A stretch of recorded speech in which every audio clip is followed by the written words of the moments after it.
तो इस वीडियो में हम देखने वाले हैं यूनियन बैंक ऑफ इंडिया का अकाउंट ओपनिंग फॉर्म जो होता है वो कैसे भरा जाए यानी फिल करा जाए। ठीक है, यानी कि अगर आपको यूनियन बैंक में आपका अकाउंट ओपन करवाना है तो उसके लिए एक फॉर्म मिलता है जो स्क्रीन पे आपके दिख रहा है, यही फॉर्म होता है। इस फॉर्म को किस तरह से भर के दोगे ताकि आपका अकाउंट जो है यूनियन बैंक में इजीली ओपन हो जाए। इस वीडियो को स्टार्ट करने से पहले दो तीन चीज़ें हैं जो आपको ध्यान में रखनी चाहिए इस फॉर्म को भरते टाइम।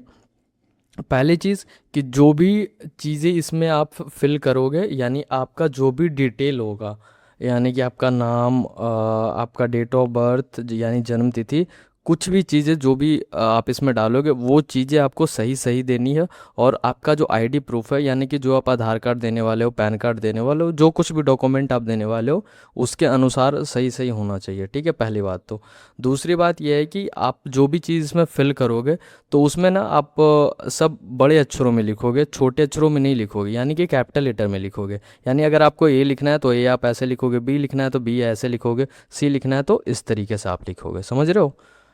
और तीसरी ये बात कि अगर आपके पास दो ऑप्शन होते हैं इस फॉर्म को फिल करने के लिए, या तो आपके पास ब्लैक पेन होना चाहिए या तो ब्लू पेन होना चाहिए। अगर ब्लैक पेन है तो ब्लैक पेन का यूज़ करें, अगर नहीं है उस केस में आप ब्लू पेन यूज़ कर सकते हैं, लेकिन मैं सजेस्ट करूंगा अगर ब्लैक पेन हो तो ब्लैक पेन का ही यूज़ करें।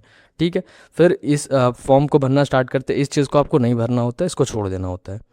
फिर यहाँ पे देखिए आपसे पूछा जा रहा है कि नेम, ठीक है, तो आपको अपना नाम यहाँ पे फिल करना है। जैसे कि मेरा नाम ऋषभ है, ऋषभ पटेल है, तो मैंने ऋषभ पटेल लिख के रखा हुआ है। आगे फिर आपसे यहाँ पे पूछा जा रहा है डेट ऑफ बर्थ, तो अपना डेट ऑफ बर्थ यहाँ पे बताना है आपको। डेट ऑफ बर्थ कैसे, ये आगे के जो दो बॉक्स है इसमें आपको दिन लिखना है यानी डे लिखना है कि उस दिन कौन सा था। फिर उसके आगे वाले जो दो बॉक्स है इसमें आपको मंथ लिखना होता है यानी कि महीना। अगर जनवरी है तो 01 लिखोगे क्योंकि वो पहला महीना है, फरवरी हो तो दूसरा महीना इसलिए 02 लिखोगे, इस तरह से। और लास्ट के जो चार बॉक्स है इसमें आपको साल लिखना होता है कि वो कौन सा ईयर था यानी कौन सा साल उस टाइम चल रहा था जब आप जन्म लिए थे। ठीक है, इस तरह से। फिर आपसे पूछा जा रहा है जेंडर, जेंडर क्या हो, मेल हो फीमेल हो, वो चीज़ आपको टिक करना होता है यहाँ पे। ठीक है, अब ये मैरिटल स्टेटस है तो ये आप चाहो तो बता सकते हो या फिर छोड़ सकते हो। देखो एक चीज़ यहाँ पे ध्यान रखना, जहाँ पर भी स्टार लगा हुआ है ना, जहाँ जहाँ पे, वो चीज़ें आपको बताना ज़रूरी है। बिना वो चीज़ बताए हुए आपका अकाउंट ओपन नहीं होगा। ठीक है, बैंक वाले वो फॉर्म नहीं लेंगे। लेकिन जहाँ पे स्टार नहीं लगा हो उस चीज़ को आपका मन हो तो बताओ, नहीं तो उसको छोड़ सकते हो। ठीक है, अब यहाँ पे देखो नेम ऑफ में आपको आपसे पूछा जा रहा है कि उसमें आप अपने नाम के साथ साथ किनका नाम ऐड ऑन करवाना चाहते हो, यानी कि आपका तो नाम हो लेकिन उसके साथ साथ आप अपने पिताजी का या माता जी का या फिर स्पाउस मतलब होता है हस्बैंड या वाइफ, किन्हीं का नाम अगर देना चाहते हो तो दे सकते हो। ठीक है, तो मैंने यहाँ पे फादर पे टिक करके रखा हुआ है क्योंकि चाहिए मेरा जो अकाउंट हो, मेरे को चाहिए कि मेरे नाम के साथ साथ मेरे पिताजी का नाम हो। तो उस केस में मैंने फादर पे टिक करके रखा हुआ है। यहाँ पे मेरे को मेरे फादर का जो भी नाम होगा वो चीज़ यहाँ पे लिखना होगा मेरे को। ठीक है, फिर यहाँ पे देखो नेम ऑफ गार्जियन एक करके आया है, लेकिन ये उनको भरना है जो माइनर होंगे। अब माइनर कौन होता है, तो देखो जिनका जो भी जिनका अकाउंट ओपन हो रहा है यानी कि जिसके लिए हम फॉर्म भर रहे हैं, वो अगर 18 साल से नीचे है तो वो माइनर हो गया, तो उस केस में उनके गार्जियन का नाम होना चाहिए।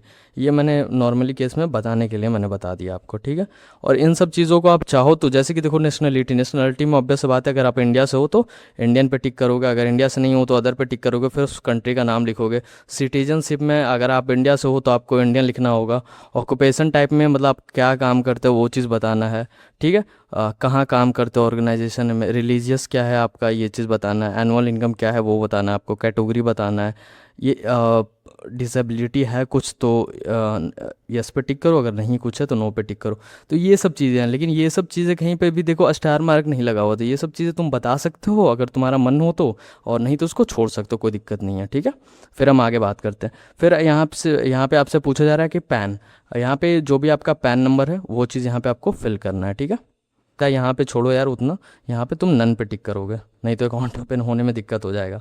फिर यहाँ पे 21 नंबर में यहाँ पे आपको यस पे टिक करना है और फिर यहाँ पे आपको पैन नंबर देना है अपना। फिर यहाँ पे आपसे मोबाइल नंबर मांगा जा रहा है तो यहाँ पे +91 रहेगा ही रहेगा, और यहाँ पे आपका जो भी 10 डिजिट का यानी 10 अक्षरों का जो फ़ोन नंबर है वो चीज़ यहाँ पे आप दोगे। ईमेल आईडी में आपका जो भी ईमेल आईडी है वो चीज़ यहाँ पे आप दोगे। प्रूफ ऑफ आइडेंटिटी में आपको ये सेलेक्ट करना है, जैसे कि यहाँ पे पूछा जा रहा है ना कि अकाउंट खुलवाते टाइम एक प्रूफ देना होता है, यानी एक डॉक्यूमेंट देना होता है, यानी कि आप क्या देना चाहते हो। तो यहाँ पे देखो पासपोर्ट दे सकते हो, वोटर आईडी कार्ड दे सकते हो, ड्राइविंग लाइसेंस दे सकते हो, और भी डॉक्यूमेंट है ये सब दे सकते हो। तो मेरे पास आधार कार्ड है तो इसलिए मैंने यहाँ पे टिक करके रखा हुआ है, क्योंकि मेरे को आधार नंबर देना है। तो आधार कार्ड अगर आपको देना होगा तो इस चीज़ पे आप टिक करके यहाँ पे आपका जो 12 अक्षरों का आधार नंबर होता है वो चीज़ यहाँ पे फिल करोगे। फिर देखना उसी आधार कार्ड में आपको दिया हुआ रहता है कि वो आधार कार्ड किस दिन बना है, यानी डेट ऑफ इशू क्या है उसका, तो वो चीज़ आपके आधार कार्ड में लिखा हुआ रहता है, वो डेट यहाँ पे लिख देना है, ठीक है। अब ये मैंने 01/01/2000 ऐसा करके लिखा हुआ, ये सैम्पल डेट है, ठीक है। तो ऐसा नहीं है कि यही वाला तुम लिख दोगे, वहाँ पे जो तुम्हारा रहेगा वो चीज़ यहाँ पे लिखोगे, ठीक है। फिर यहाँ पे देखो एड्रेस डिटेल है। एड्रेस डिटेल में पहले पूछा जा रहा है आपका कि यहाँ पे जो एड्रेस डिटेल दे रहे हो वो आपका करेंट डिटेल है या परमानेंट। तो देखो परमानेंट और करेंट, जैसे कि एड्रेस ना दो तरह का होता है। करेंट एड्रेस उस एड्रेस को कहते हैं जहाँ पे अभी प्रेजेंट में हो आप, ठीक है, उसी को आप करेंट एड्रेस कहोगे। परमानेंट एड्रेस को कहा जाता है जहाँ पे आपका जन्म हुआ है, एक्चुअली में आपका घर है, ठीक है। तो यहाँ पे मैंने एड्रेस डिटेल में करेंट जहाँ पे मैं हूँ उसी का एड्रेस मैंने डाल के रखा हुआ है। तो यहाँ पे पूछा जा रहा है एड्रेस टाइप, कौन सा एड्रेस टाइप है। तो भाई मैं रेसिडेंशियल हूँ, मेरा कोई मैं अपने घर में रहता हूँ, तो उस केस में रेसिडेंशियल पे मैंने टिक कर रखा है। फिर एड्रेस में आपका हाउस नंबर हो सकता है, वार्ड नंबर हो सकता है, कॉलोनी नंबर हो सकता है, कॉलोनी का नाम हो सकता है, वो चीज़ें यहाँ पे आप दोगे, ठीक है। सिटी विलेज में जहाँ पर भी आप रहते हो उस चीज़ का नाम लिखोगे। सिटी विलेज मतलब गांव या शहर का नाम। फिर आप डिस्ट्रिक्ट का नाम लिखोगे इधर, फिर स्टेट का नाम लिखोगे, फिर यहाँ पे आपको पिन कोड बताना है, फिर यहाँ पे कंट्री नेम में आप इंडिया लिखोगे, ठीक है। उसी तरह से अगर दोनों सेम ही है आपका, यानी कि करेंट एड्रेस और परमानेंट एड्रेस दोनों सेम है, तो यहाँ पे आप सेम पे टिक करना है और इस चीज़ को भरने की कोई ज़रूरत नहीं है। अगर अलग है तो अलग है तो लोकल या कोरस्पॉन्डेंस पर टिक करके फिर यहाँ पर भी आपको भरना पड़ेगा ये चीज़, ठीक है। फिर यहाँ पे इसको छोड़ना है आपको। यहाँ पे आपको एक पासपोर्ट साइज़ फ़ोटो जो है वो चिपकाना है, ठीक है। यहाँ पे आपका साइन आएगा, ठीक है। फिर यहाँ पे आपको प्लेस लिखना है। प्लेस में क्या लिखोगे, तो कहने का मतलब ये लिखना है कि जिस जगह पे अभी आप प्रेजेंट में हो, लाइक अगर आप यूनियन बैंक का फॉर्म भर रहे हो तो ऑब्वियस बात है ना कि आप उसके ब्रांच में होगे, तो वो ब्रांच का जो लोकेशन है जगह का वो चीज़ नाम लिखोगे आप, ठीक है। और जिस दिन फॉर्म को फिल करोगे उस दिन का यहाँ पे डेट आप लिखोगे। स्टार्टिंग का जो 2 कॉलम है उसमें आप डे लिखोगे, फिर 2 कॉलम में मंथ लिखोगे, फिर ये 4 कॉलम में ईयर लिखोगे, ऐसे करके। फिर इस चीज़ को छोड़ देना है आपको, अगेन इस चीज़ को छोड़ देना है। अब ये पूछा जा रहा है कि टाइप ऑफ अकाउंट, ठीक है।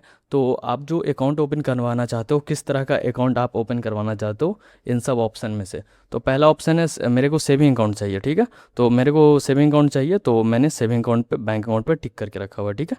मोड ऑफ ऑपरेशन आप देख लो, यहाँ पर भी और भी ऑप्शंस है, इतने सारे ऑप्शन है कि और भी तरह के बैंक अकाउंट हैं, तो जो भी अकाउंट आपको खुलवाना है वो उस चीज़ पे आप टिक कर सकते हो। ये देखो यहाँ पे एक ऑप्शन है करंट अकाउंट का, तो करंट अकाउंट उनको खुलवाना होता है जिनका बिजनेस है उनके लिए होता है ये। तो जो भी अकाउंट जिस तरह का अकाउंट है उस पर टिक करोगे आप, ठीक है। मोड ऑफ ऑपरेशन का मतलब ये हुआ कि यहाँ पे देखो मोड ऑफ ऑपरेशन लिखा हुआ है ना, इसका मतलब ये हुआ कि आपका जो मतलब जो भी अकाउंट ओपन होगा उसको कौन यूज़ करने वाला है, ठीक है। तो आप अगर खुद के लिए अकाउंट खोलना चाहते हो तो ऑब्वियस बात है ना कि आप जो अकाउंट ओपन करोगे खुद ही यूज़ करोगे, तो उस केस में सेल्फ पे टिक करोगे। लेकिन आप चाहते हो कि आपके अलावा कोई और भी अकाउंट ओपन करो, यानी कि देखो जॉइंटली अकाउंट ओपन होता है, दो या फिर 3 लोगों के बीच में ये जॉइंट अकाउंट ओपन होता है। तो उस केस में क्या होता है कि वो 3 लोगों में से कोई भी उस अकाउंट को यूज़ कर सकता है जब उसको ज़रूरत हो, तो वैसे वाला सीन है, ठीक है। तो मोड ऑफ ऑपरेशन समझ गए, जो भी अपने अनुसार इसको टिक करोगे तुम। अब सर्विसेज कौन कौन सी चाहिए, लाइक तुम्हें एटीएम और डेबिट कार्ड एक ही चीज़ होता है, एटीएम कार्ड बोल लो डेबिट कार्ड बोल लो एक ही चीज़ होता है, ठीक है। ये चीज़ समझ लो पहले तुम। और तुम्हें अगर वो चीज़ चाहिए तो यहीं पे तुमको वो चीज़ भर के देना होगा कि हाँ मेरे को एटीएम कार्ड चाहिए इस अकाउंट के बिहाफ पे। तो यहाँ पे आपको अगर चाहिए तो फर्स्ट एप्लीकेंट पे यस पे टिक करना है।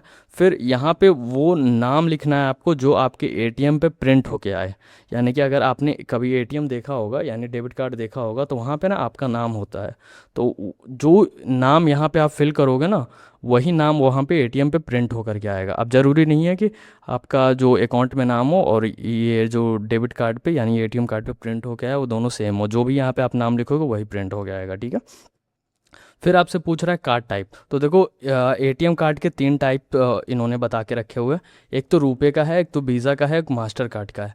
अगर आपको पता है इन तीनों का मतलब तो फिर अपने हिसाब से चूज़ कर लो, अगर नहीं पता है तो रुपए पे मस्त रुपए पे टिक करो और रुपए वाला कार्ड यूज़ करो, ठीक है। अब ये देखो, ये जो बॉक्स बना हुआ है इसके अंदर और भी सर्विसेज हैं, ठीक है। जैसे कि देखो चेकबुक है, ठीक है, अगर आपको चेकबुक लेना है तो आप यस पे करोगे तो चेकबुक भी आ जाएगा। इंटरनेट बैंकिंग अगर यूज़ करना है तो वो चीज़ें देख सकते हो। एसएमएस अलर्ट चाहिए, फ़ोन बैंकिंग सर्विस चाहिए, मोबाइल बैंकिंग चाहिए, तो ये सब चीज़ें हैं। ये आप अपने अकॉर्डिंग, अगर आपको चाहिए तो यस पे टिक करोगे, अगर नहीं चाहिए तो इसको छोड़ दोगे। अब देखो यहाँ पे एक ऑप्शन है पासबुक रिक्वायर्ड, ठीक है, फॉर सेविंग बैंक अकाउंट। तो यहाँ पे भाई तुम यस करो या ना करो, आपको पासबुक मिलेगा ही अगर अकाउंट आपका ओपन होता है तो, ठीक है। फिर ये चीज़ आपको फिल नहीं करना, फिर अगेन ये इस चीज़ को भी आपको फिल नहीं करना है। फिर यहाँ पे अगेन वो जिस जगह से आप फॉर्म भर रहे हो उस ब्रांच का नाम यहाँ पे आप डालोगे। फिर वहाँ पे यहाँ पे डेट डालोगे आप जिस दिन इस फॉर्म को फिल कर रहे होगे। यहाँ पे आपको एक साइन मारना है, फिर यहाँ पर भी आपको साइन करना है, फिर इस चीज़ को आपको छोड़ देना है। फिर ये टर्म एंड कंडीशन है, इसको कुछ नहीं करना आपको। फिर यहाँ पे आपको साइन करना है, यहाँ पर भी आपको साइन करना है, फिर इस चीज़ को आपको छोड़ देना है। फिर यहाँ पर भी आपको साइन करना है, यहाँ पर भी आपको साइन करना है, इन दोनों जगह साइन करना है, फिर इसको आपको छोड़ देना है। फिर इसको भी आपको छोड़ देना है, ये सारा टर्म एंड कंडीशन ये सब है।